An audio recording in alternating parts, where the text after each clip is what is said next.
Thank you. Thank you very much, everybody. Sorry to keep you waiting. Complicated business. Complicated. Pop off, is how I really feel it. Pop off. Hold on. Let me take a picture. This is amazing. People have the right to burn a flag, and these people have a right to disagree with them. The only reason I'm being loud is not because I'm violent or Arab or Muslim. True. It's so that y'all can hear me. Yep. Tell me why it's okay for a president to talk about sexually assaulting women.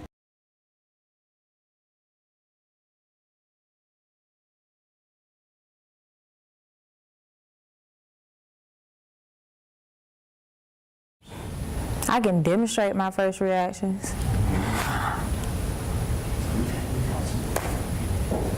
We lost.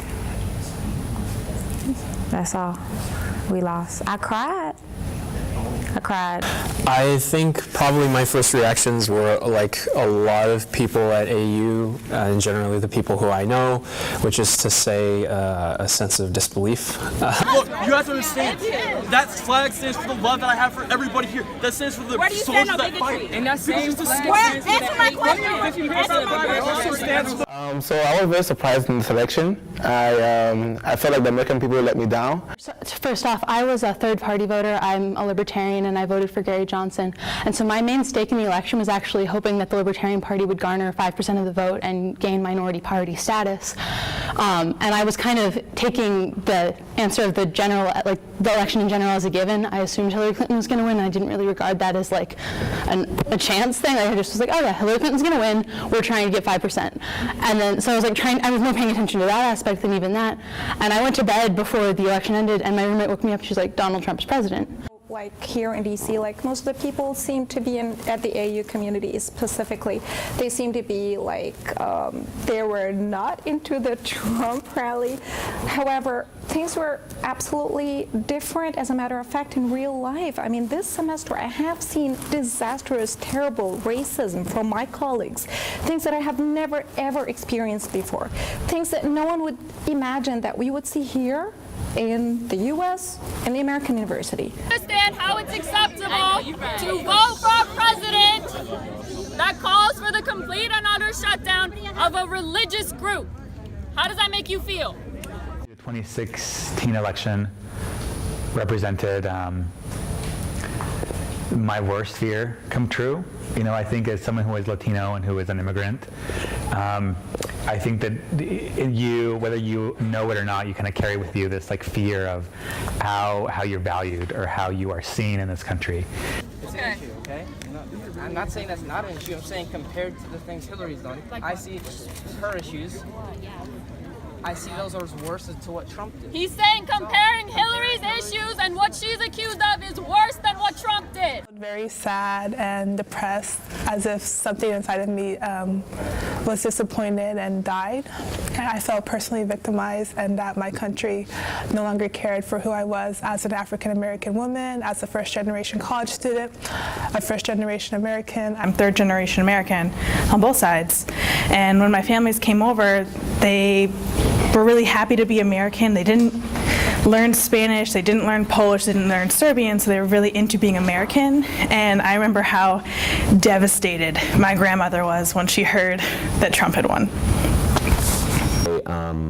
I just started crying. I was very upset, and I think later on I kind of processed that and realized that politically, I don't know if Trump is going to ruin this country completely, or if he might, who knows, like he might even make a trade deal or two that somebody later on will be happy about. I don't think so, but maybe. And but it really wasn't that. It was just a lot of the rhetoric he said made me grieve for the fact that we may have just told so many people in the world, so many people who are the most vulnerable, and some of the foreigners, the people who are struggling, the people who are suffering, that we don't want them anywhere near us. The fucking hat! Stand up! Stand up for that president that you're so fucking proud of! Exactly! Go tell me my life doesn't matter! Go tell me my body doesn't matter! Go! I was really sad but not surprised. Actually, the day after election, I saw a professor. She's Japanese. When she saw me, she just asked me, "Hey, what did you do for Hillary's campaign?" And I said, "Nothing, not much, because I'm a foreign national." And she said, "I went to Democratic headquarters last night and I drove 10 disabled people to Pennsylvania to vote." And that was the first moment I feel, even as foreign national in this country, that maybe there's something that we should do if there's something we believe in. I really wasn't expecting this to happen.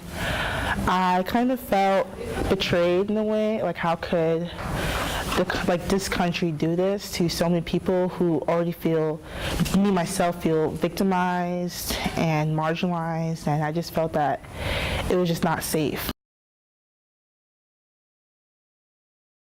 I think that it's really important to make sure everybody's voices are heard at this point and to stand up and fight for what you believe in, because there are going to be times when it's going to be hard. But if you stand up for yourself and you stand your ground, I think that's going to be the easiest thing to do. Like, we have two options, right? We can shrink under the weight of what just happened, or we can find renewed strength in each other. So I made a playlist and I shared that with my friends on Facebook, like, hey, listen, whatever your aftermath is called, and that's the title of the playlist, I just shared songs that like reflected like the feelings that I was feeling, and maybe feelings I wanted people to feel. I feel unprivileged because I am who I am.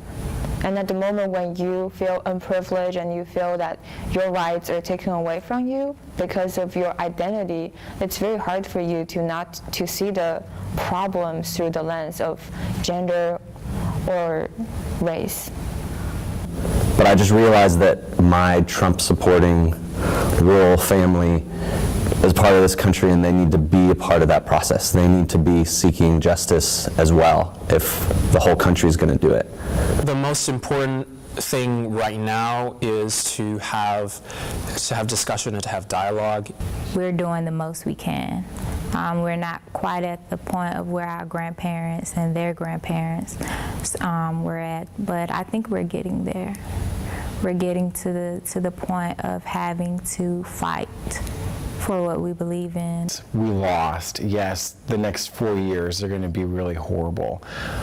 But as someone who works in democratic politics, as someone who I would consider myself an activist, I would say that this is something that's going to reignite the flame that we had in 2008 to elect President Obama, and we can use this pain, we can use this anger that we have for good, because we can continue fighting for the issues that matter to us.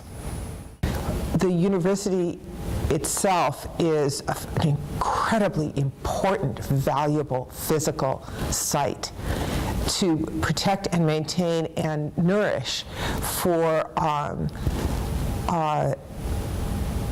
healthy conversation, for quality research, for education, teaching that allows people to be critical, active members of their community. You got to remember, these Republicans in Congress have re-elections coming up, and they will feel the pressure as well. The biggest thing we can do is lobbying our members of Congress to stand against this president. Not necessarily. I definitely am optimistic. I'm also realistic too. I'm not optimistic in ways that just sitting back and relaxing and knowing that things will get better. I believe that in order for things to get better, people have to do things and push forward, kind of like having to be the change that you want to see. So, I mean, hearing it from like an authoritative point that I respect, not only in my professor, like on the news, people I watch, you know what I mean, hearing it from sources other than myself, like confirming my fears, confirming, you know what, there are things you should be afraid of, these things might actually happen, that is scary to think about. Bar is set so low that anything good could happen will be great. So there's some optimism, like I'd like to believe we're better than this, but at this point it's it's almost like every time I hear something shocking, it's like, well, it's that again. My faith is something that drives me, and to me, to have faith and not have optimism seems at odds.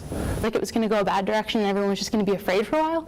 But then coming out of that, a few days later, you started to see everyone like banding together and doing more useful things, and that was really uplifting to see like, okay, everyone was afraid and like not using their emotions productively at first, but then everyone kind of got into their own, like everyone had different directions to go with things, but everyone kind of started, I feel like, using their emotion usefully.